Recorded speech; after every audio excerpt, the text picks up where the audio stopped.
Hi everyone, welcome to the channel. My name is Nick Cosgrove and I'm back with this week's No Filter Q&A.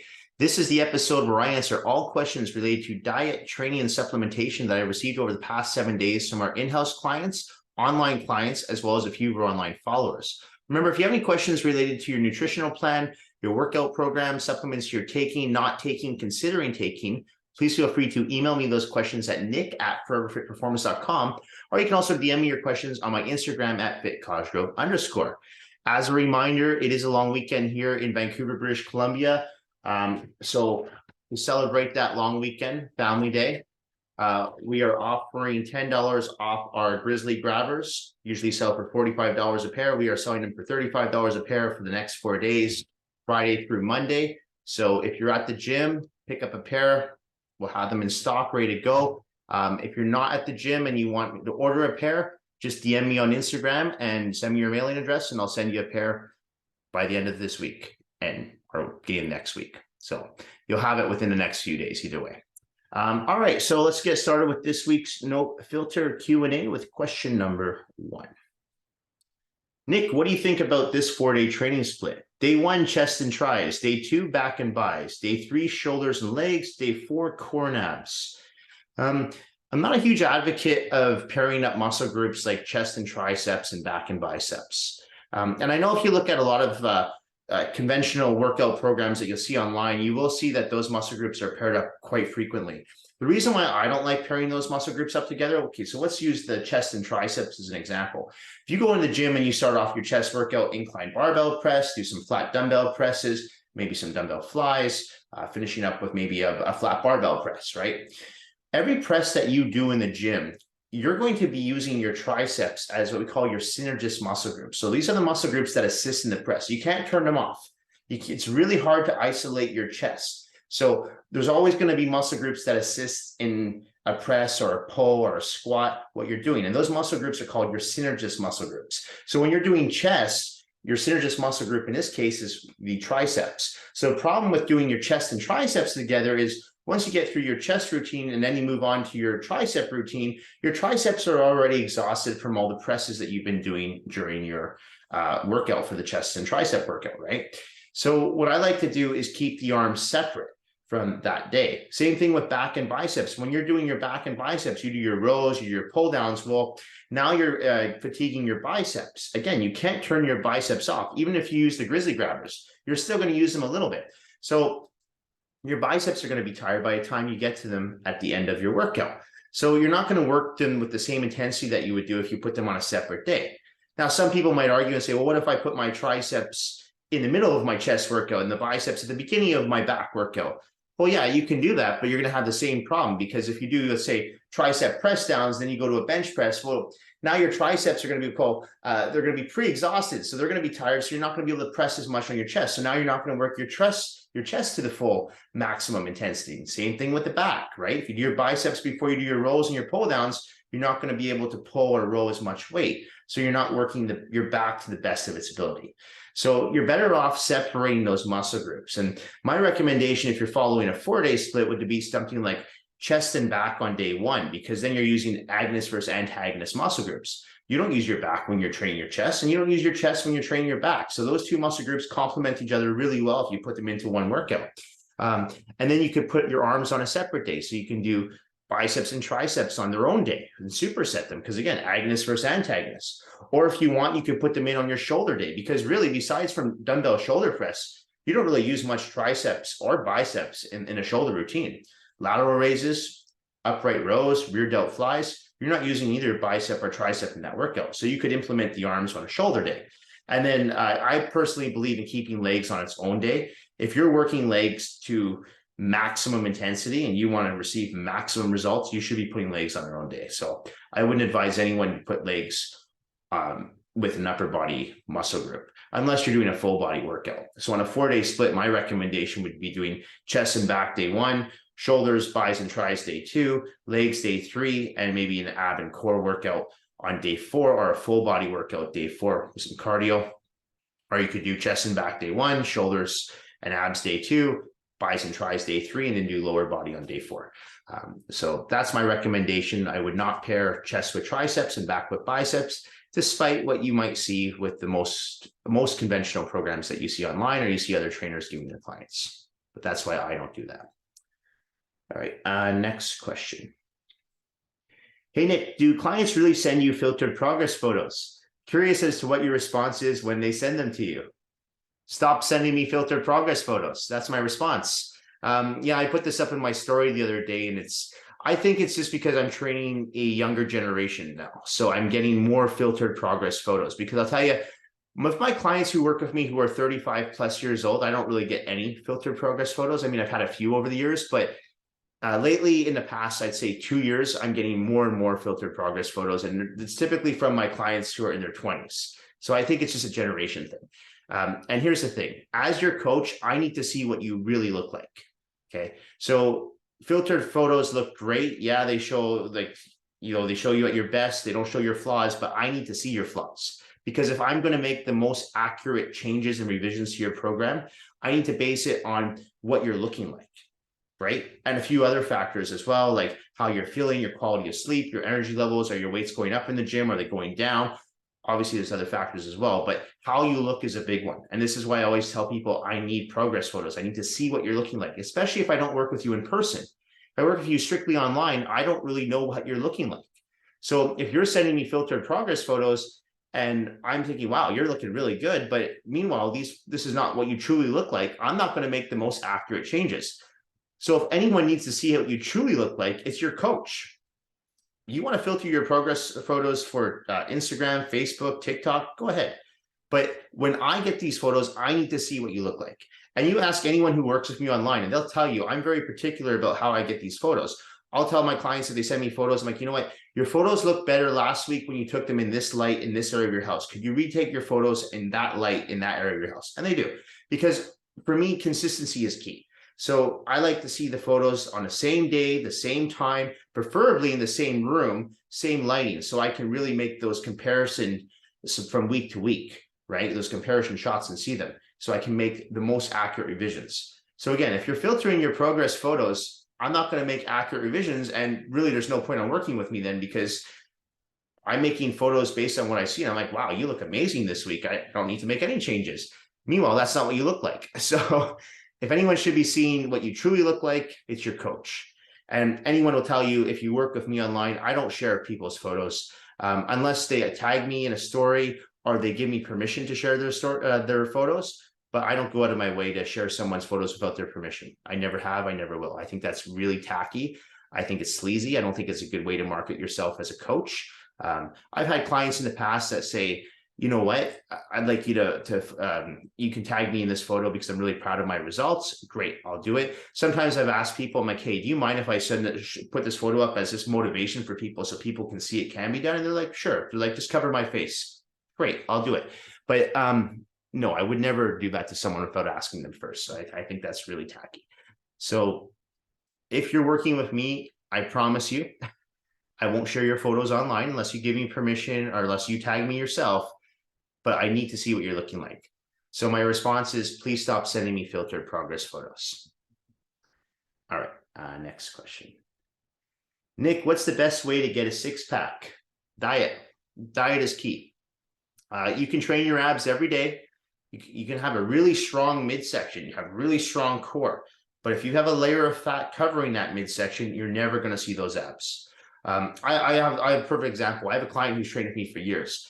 I would say hands down, he's got the strongest midsection of all my clients. And this gentleman's actually in his 60s, but his core is super strong because he's been training me for a long time. But his diet is not the best, and he knows this. So he's got a bit of a belly. Not a huge belly, but he's got a bit of a belly. But I always say to him, I'm like, if you just got your diet in check, you'd have ripped abs. You'd see those abs because his core is so strong. So I know those abs exist. But with a layer of fat covering them, we can't see them. So when you're training your abs in the gym, you can just stick to the regular compound movements, hanging leg raises, lying leg raises, sit-ups, reverse crunches, towel crunches, bicycle crunches, just the basics. You don't need to do anything crazy. If you want to really hit your abs, you can throw those exercises into a circuit. Do them 2 or 3 times. So you're hitting them maybe 8 sets. I don't like to use a lot of volume when I train abs because I find that puts a lot of pressure on the L4, L5 region. So if you work with me in person, you know that I typically will give you maybe 3 or 4 sets in an abdominal workout, and I'll hit your abs maybe twice a week. So we're doing like 8 sets for the whole week of abs. But these ab exercises we're doing are fairly intense. I usually keep most people's reps between 15 to 20 when it comes to abs, and I'll have them do back-to-back stations. So they'll do like 3 or 4 sets in a row with no rest. But then that'll be it. And we usually do abs at the end of the workout because I believe the best time to do the abs, in my opinion, are at the end of the workout when you're warmed up, so you're less likely to hurt your lower back, right? Everything's nice and loose at that point. So if we're doing, let's say, a back and chest and back workout, maybe the last 5-10 minutes, I'll have them do abs. As far as frequency, I don't advise anyone to train their abs more than twice a week. Train them like any other muscle group. Train them hard, train them intense, but don't train them more than once or twice a week.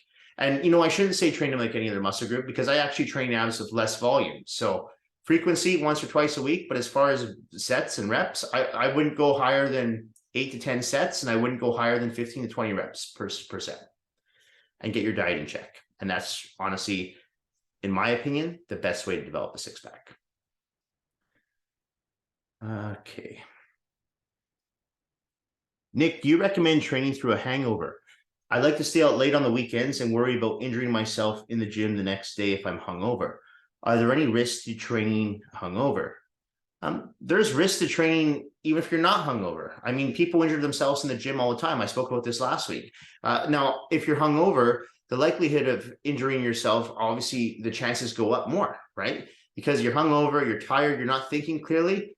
Maybe, you do a wrong setup with a dumbbell, you take the bar off the rack wrong or too fast, or your hand slips. So yeah, there's definitely more risk to train hungover. The one thing I would recommend though is if you are going to go to the gym and you're hungover, is make sure you're hydrated prior to going to the gym. Because as you know, alcohol, what that does, it's going to dehydrate you. So the last thing you want are your joints to be stiff, right? Because then you really risk injuring yourself, or your muscle bellies and your tendons to be stiff, and then you risk maybe tearing a muscle belly, right? Tearing or straining, right? So I'd recommend prior to going to the gym, you drink at least 1 liter of water just to stay hydrated. And then throughout the workout, continue to drink water. So that's my recommendation if you are going to train hungover. Now, as far as if you should train hungover, well, that's up to you. I do notice though, when I have clients, and I'll even speak on my own behalf here, when I've trained in the past hungover, working out after the workout, I feel much better because I've just sweat out all those toxins. So I do think workout during a hangover can help in that case. But if you're really hungover, you probably shouldn't be going to the gym. And this should go without saying, but I have a few people, and if they're watching this, they know who they are. I've had people come to my group classes and a few in my private sessions, never mind hungover, but still intoxicated from the night before. And this has happened about half a dozen times in about the 20 years I've trained people. So it does happen. And I've had people show up to a class and I can tell right away. I'm like, first of all, they smell like liquor. And second of all, you can just see in their movements and just the way that they're responding, the way their body's responding to the exercises. So I've had to actually send people home in the past because they were too intoxicated to train. So that has happened before. So I'm not saying don't train hungover, but I'm definitely saying don't train if you're still intoxicated. Not a good idea. So, they say don't drink and drive. Well, don't drink and work out. And I know this should be going without saying, but I promise you it does happen. I've had it happen with clients in the past. So don't train if you're still intoxicated from the night before. And if you are going to train hungover, my recommendation, just make sure that you hydrate before going to the gym, and ideally replenish yourself with some good nutrients as well. So if you're not able to stomach a full meal, maybe just a protein shake, just to get something in your system besides the alcohol that's still in your system from the night before, because that hasn't gone anywhere yet. That's still there. That's still breaking down. That's why you feel like crap. You got to get rid of that alcohol, right? So if you're going to train hungover, be very careful because you might not be thinking clearly, and yeah, you could easily injure yourself. And now, who knows if that injury is serious, you could be out of the gym for 3 weeks to 3 months. Just be careful. All right. Next question. Nick, what do you think about running a DECA only cycle? I'm a 21-year-old male and have been training for 2 years straight. You've only been training for 2 years and 21. You have no business doing anabolic steroids. You haven't maximized your full natural potential yet. Okay. So that should go without saying.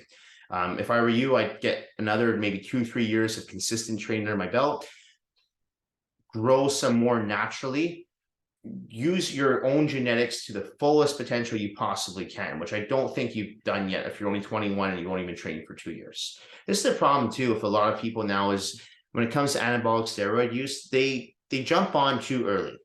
And what happens is you're not using your natural abilities to the fullest. So, when I first started training, I mean, we didn't even really talk. Yeah, steroids were there, but they wasn't so commonly talked about like it is today. Now people give tips on how to run cycles on YouTube. Everyone just talks about steroids openly. And I see these 18, 19-year-old kids starting anabolic steroid cycles while they're still in high school. So no, I don't think you have any business doing steroids until you're at least 25 years old. This is my personal opinion. And even then, that's after, 7-8 years of consistent training, day in, day out, and using your fullest natural capabilities to get the muscle mass that you have. The problem is when you go on an anabolic steroid cycle is once you come off that cycle, you're going to lose not all, but some of the gains that you've got, that you've built, right? So you're better off building a foundation naturally first for the longest period of time that you can before making that choice to go on a steroid cycle. It's not my job to talk you out of going on a cycle, but unless you're competing in a fitness competition, or you're an avid bodybuilder or a fitness influencer, I personally see no reason to go on steroids. I mean, if you're just working out for general health and well-being and just to feel better, I see no reason to go on steroids. Now, with that said, that's your own personal choice. But as far as a DECA only cycle, absolutely not. Your first cycle, in my opinion, should just be a basic testosterone only cycle. I'm talking for men here. Okay, just 500 milligrams of testosterone once a week.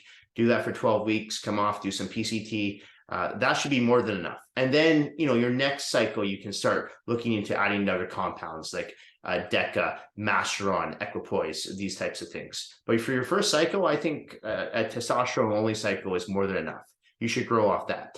The problem with doing a DECA only cycle, DECA is going to affect your libido in a negative way. So that's one thing you don't want. So when you start adding in the DECA, let's say you're running 200 milligrams of DECA per week, you're going to want to run at least 400 milligrams of testosterone with that, so your libido doesn't go in the tank. Okay, so this is something you should be educating yourself on more prior to just jumping into it. And from the sounds of it, from that particular question, it doesn't sound like you're very educated on anabolic steroid usage. I'm not the person to educate people on that. I don't educate people on that, but there are others. There are other coaches that will help you with that. But I can tell you right now, based on that question, I would go back to the table and really, focus on just doing what you can naturally first prior to going on an anabolic steroid cycle. Because once you go on that cycle, everything changes. Okay. You can't just go on and go off, go on, go off. You have to follow a protocol. You have to do PCT, post-cycle therapy, right? And you're going to notice with steroids, I don't believe steroids are addictive, but I do believe that the results that people achieve from steroids are addictive. That's what's addictive. So I don't think that an anabolic steroid cycle is addictive like something like heroin, but at the same time, you get some pretty decent results off going off a big cycle. And now you want to keep those results. So then it's addicted to go on another cycle. And then you have to keep upping the dosages the longer you've been doing this. It's like anything, right? Your body builds up a tolerance. So if you're going to go on a cycle, my recommendation, research, work with someone who can advise you along the way, someone you trust, someone who's experienced. Be very careful with buying underground substances. You don't know where it's coming from. You don't want to be buying something that some guy made in a bathtub in his mom's basement. So make sure that you're getting a reputable brand source, preferably pharmaceutical grade quality. And yeah, definitely don't go on a DECA only cycle, because you can kiss your libido goodbye if you do that. So testosterone should always be the base in any anabolic steroid cycle. And again, if it's your first time going on a cycle, my recommendation is a testosterone only cycle, but I'm not advising you to go on a steroid cycle, especially given the fact that you're 21 and you won't even train for 2 years. In my opinion, you have no business going on a cycle right now whatsoever. All right, next question. Nick, do you think it's possible for me to lose all the pregnancy weight I put on? I added about 40 pounds while pregnant and have lost about 18 pounds since my son was born 7 months ago. is it even possible for me to get my body back to where it was before I was pregnant? Possible, yes, of course it is. I work with a lot of women who they've had not never mind one, they've had 2 or 3 kids, and they get back as soon as they have their kids. They give it a period of time. I mean, you don't just jump back in the gym day one after you deliver. You know, you give it a few weeks, few months, depending on the case, depending on the individual. But I would say that yes, every single woman that I've worked with who has delivered, had a pregnancy, or has had 1 or 2 kids, they're able actually to get back into the shape they were before they were pregnant. But the common denominator with all these women that I've worked with is before they were pregnant, they were all going to the gym on a regular basis. They were working out weights, they were doing yoga, they were doing cardio. So they were already working out. Now, if you're someone who was not doing that before, it might be different because maybe the pregnancy was a little bit more harder on your body, right? So it might take you a little bit longer to get back to where you were before you were pregnant, right? So it really depends on the individual. But I always think that the more fit you are going into a pregnancy, the better off you're going to be post-pregnancy, because it's going to be easier for you to get back into that routine of going to the gym, getting back on the diet, getting back to a regular sleep schedule. Like, these are all things that you were doing before you had your baby, and now you've had your baby. So it's going to be a little bit more of an uphill battle for some people versus others. But yes, it definitely can be done. Right now I'm working with 2 women actually who recently had kids in the last year, and both of them are back in the gym training regularly. Both of them are losing weight consistently on a weekly basis. And as far as I can see, their bodies are returning on a week-to-week basis to where they were before. But again, both of these women were training prior to their pregnancy. So they were in shape going into their pregnancy, and they're getting right back in shape again post-pregnancy. So I'm not going to say it's been an easy transition for them, because it's not.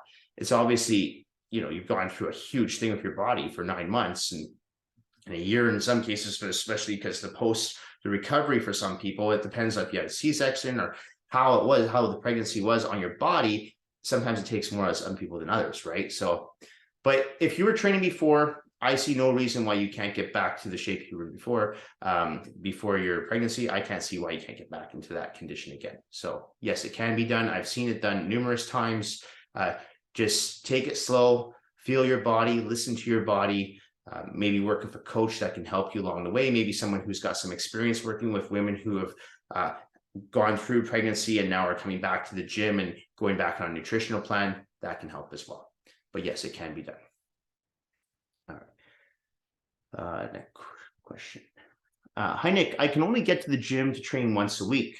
My question is if it's even worth it to train once a week. And if I do train, what should I be focusing on in the gym?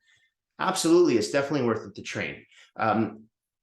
Any exercise is better than no exercise. So if you can only get to the gym once a week, my recommendation, definitely go to the gym once a week. Okay, don't just say, well, there's no point. Of course there's a point. Now, if you're going to go to the gym once a week, what do? My recommendation then is a full body workout, so you're not neglecting anything. I have a few clients that can only get into the gym once a week, every once in a while when they have meetings or something's going on with their business or their company. And that's what I'll give them. I'll give them a full body workout. But during those 60 minutes, I will work them harder than I'll work some of my clients that train with me 4 or 5 times a week. Because I know, okay, we've only got those 60 minutes, so we're going to go all out. And I'll train everything. I'll go chest, back, biceps, triceps, shoulders, hamstrings, quads, calves, abs. And I can do that all in 60 minutes. And it's a hard workout, but it can be done. So my recommendation is to do a full body workout. If you're in a private facility or a gym that's not too busy and you have the luxury to circuit train, my recommendation is to use that, just so you're using your time more efficiently. If you're in a commercial gym, stick to basic straight sets, but keep those rest periods between 30 to 45 seconds between sets. Don't waste any time. Headphones on, phone in your pocket, shouldn't make an appearance for 60 minutes unless you're changing your music, which should only take about 5-10 seconds, but no cruising the gram, no updating your Facebook status. No checking what's new on Twitter, none of that stuff. Just get the work done. So yes, it can be done. My recommendation, if you're going to the gym, train once a week, do full body. So every muscle group gets trained. You don't want to be one of those people that just trains your upper body or lower body, because A, you're going to look ridiculous. You know, if you have this huge upper body, if you're a guy and these skinny little stick legs, or if you're a woman and you have this great ass and great thighs and, you know, just great development overall in your lower body, but then you have this skinny little upper body, it looks ridiculous. And second, muscular imbalances are no joke. Muscular imbalances can lead to injuries. So if you're going to train once a week, my recommendation, do a full body workout, make sure every muscle group gets hit evenly, train intensely, in and out.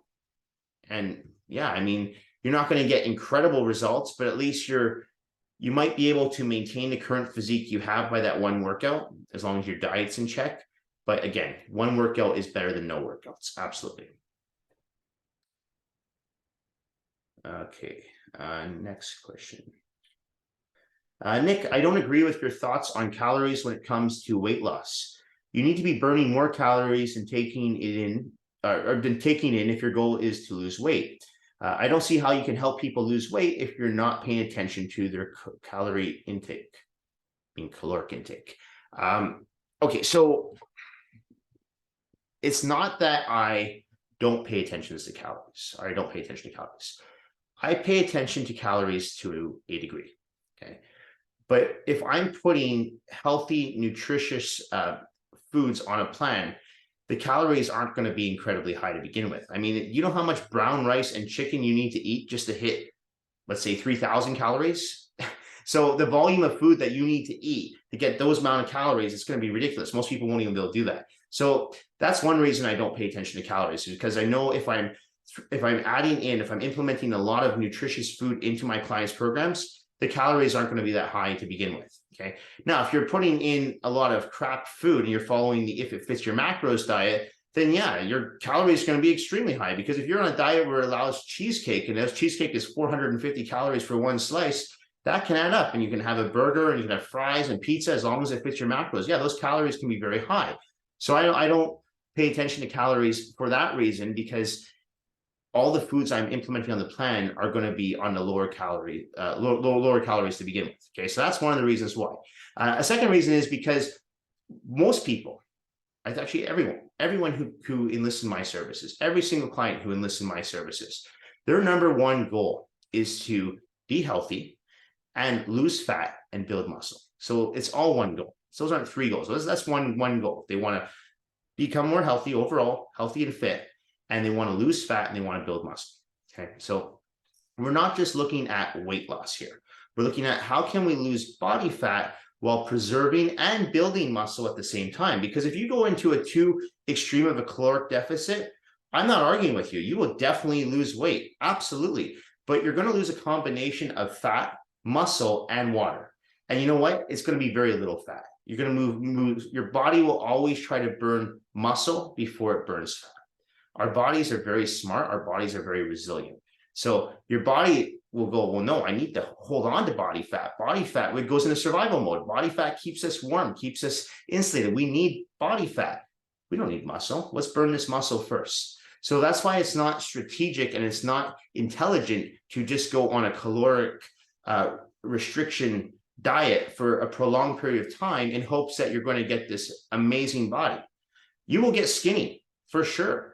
But if that's the look you're going for, by all means, count your calories, go for it.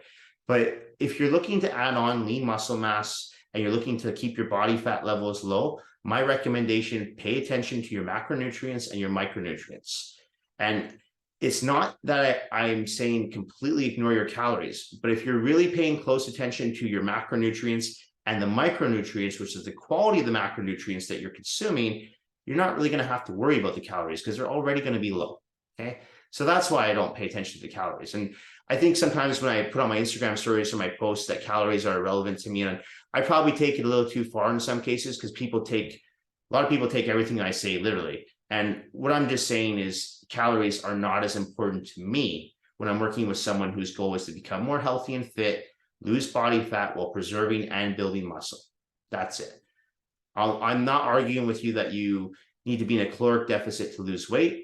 You're never going to get me to argue with that. I know that works, but what kind of weight are you losing? Because I can promise you, if you're in a caloric deficit, I'll say it again, for a prolonged period of time, you're not going to lose just strictly fat. Your body will start taking muscle. It'll start taking water, okay? So it's not just going to start burning fat. That's not how it works, okay? Sorry, it doesn't. So it's up to you. You can follow what I say, or you don't have to follow what I say. But anyone who works with me on the nutritional plan will tell you that's the way that I do diets. And as I mentioned, I think it was last week on the Q&A with our new my new coaching app, the calories are already on there. But again, I don't even pay attention to them. I'm just like, yeah, they're there. Every once in a while, I'll glance up at the corner because the corner of the nutritional plan will tell me how many calories in a diet. I'll go, oh, interesting, but that's it. Again, I don't care. So again, I'll say it one more time. If your goal is to build muscle and lose fat and be more healthy and fit, calories are irrelevant, but macronutrients and micronutrients are not. And those are what you should be paying close attention to. All right. I think, oh, no, we've got one more question. Yeah, one more question. Okay. Hi, Nick. Do you have any regrets with how you handled COVID-19? That's a really good question. And I saw this question earlier this morning come in. Yeah, so, all right, COVID-19. As far as regrets, no. I think that I handled COVID-19 as a business owner the best I possibly could, given the information that I was provided. Okay. I always said that during COVID-19, if the government made it a law to go to work with a pink dress, I would do it. My whole focus during that time was to keep business running as usual, to the best of my ability. And there are all kinds of obstacles. Everyone had obstacles during COVID-19, but small businesses especially had tons of obstacles thrown at us. I remember when COVID-19 first hit, our gym was shut down like many other businesses. And then we were fortunately able to reopen our gym just for small numbers because we're a private training facility. So we made that work with keeping numbers low on the floor, wearing masks at all time. Now, whether or not I agreed with the whole wearing masks, or we'll find out in years from now if the mask did anything at all, at that time, that's what was considered to be the safer route. So we took that route. I never went and told anti-vaxxers that they were wrong. I never told people who were against wearing masks that they were wrong. I just simply said that we're going to follow what is at this point deemed safe and an efficient way to run the company. And we did. And you know what? It worked for us because the majority of our clients, they complied with what we put out there. I didn't have any pushback. People wore their masks. People, they worked out their times. We had people coming in for 1 hour. They'd leave right away. Nobody was showering at the gym. I had one person, and I've mentioned this before, I had one person that I actually had to ask to leave the gym. And this person was an anti-vaxxer. But at the same time, 1 out of, I don't know, 100 clients, that was it. So what I was putting on social media, as far as I was, I was promoting my encouragement. I was really trying to focus on supporting our healthcare workers, number one, because hospitals were overrun. I didn't like that there were people spreading all this garbage saying that, oh, it's all farsters, the hospitals are empty and the emergencies aren't full. I'm sorry, but I have 2 doctors on my roster and I have 3 nurses, and they were overworked to the point where actually 3 of my nurses, they could not even come in to work with me because they were constantly worried that they would be giving people COVID, right? So they had to completely change their own lives. They were working around the clock and they couldn't even come do their workouts because they were trying to keep people in the gym safe.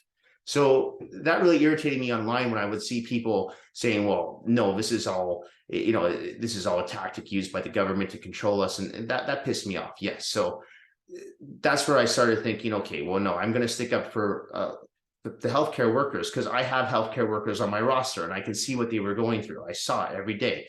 I talked to them. They were stressed out. They couldn't work out. They were working 12, 16-hour days. I mean, at that point, they were putting their own lives at risk to go in and help people, as people who were elderly, people who were immunocompromised. And that was another thing I was saying, is that a lot of this pushback were from people my age who are young and healthy. I'm like, okay, if you get COVID, yeah, chances are you will be okay. Chances. Some people got really sick, right? A lot of people got really sick. But what about the people who are elderly and immunocompromised? My parents, for example, they're in their 60s.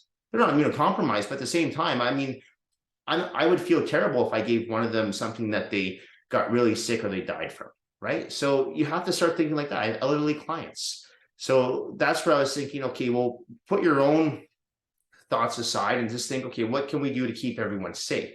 So that's what I was trying to focus on too during that whole lockdown period. And again, just trying to keep business running as usual. But not once did I ever say that or shame anti-vaxxers, or did I tell people just because they had a different thought process than me during COVID that they were wrong, ever. I have two close friends who are anti-vaxxers. We're still friends. We just view COVID differently. We can still get along. It's fine. But when it comes to running a business, especially in that climate, and we're still in that climate, I mean, the pandemic's not over, you have to think logically and think, okay, well, how can I keep the business going to the best of my ability and keep people safe? And honestly, that was my whole goal throughout COVID-19. We found ways to reinvent the business. You know, we could no longer offer group classes in person, but we found a way to do it through Zoom, right? I was able to actually bring more online training services than I ever had before because of COVID. And now, since COVID, our online revenue has grown to about 43%. So it's almost making up half of our income now as a business. So there's been some good that's come out of this for our business, right? Like all businesses, there's been some good, there's been some bad. But do I have any regrets? None, no. I think if I were to have one regret of how we handled the situation was that with that one particular person that I mentioned who we had asked to leave the gym, I should have kicked that person out a lot earlier. So that was my only regret, because we kind of let that person stay for too long, and he was putting his thoughts on other people and shaming people because they were wearing masks and telling them idiots because they're getting the vaccination shot. So that's my only regret, is probably letting that person stay a little too long. Because you're allowed to have your own opinion, of course, you know, and I always encourage that, to have a difference in opinion. That's fine, as long as your opinion is not hurting other people. But, you know, when you start calling people pedophiles because they're wearing masks, or you start sprouting out about Pizzagate, it's time to go, in my opinion. So that's my only regret, that I didn't kick that person out earlier. But that person's gone now, so, you know, all the best to him. But other than that, no, I think, I mean, like I said, given the information that I was provided with at the time, I did what I could as a business owner and as someone who cares for his clients, that I want to keep everyone safe. So I did what I could, given the information that I was provided with. Now, if you ask me this question again 5 years from now, did I do all the right things? Maybe I'll have a difference of opinion, maybe not. But as it stands right now, no real regrets, no. Anyway, that's it for this week's No Filter Q&A. Is that it? That is it. This episode will be going up on Friday afternoon. Just one more reminder, our Grizzly Grabbers are on sale for the next 4 days, Friday through Monday long weekend, selling for $35 a pair. They usually sell for $45 a pair. So pick up your pair of grabbers this weekend at the gym, or DM me and I'll mail you a pair this weekend. Anyway, guys, that's it. Thank you all for watching. Thank you for supporting the channel. If you have not liked and subscribed, please like and subscribe. It shows me that you support what I'm doing here with the Q&As. And again, if you have any questions, feel free to DM them to me, email them to me anytime. I'm always happy to answer any questions to the best of my ability. Anyway, guys, that's it for now. Have a great weekend, and I will see you all next week. Bye for now.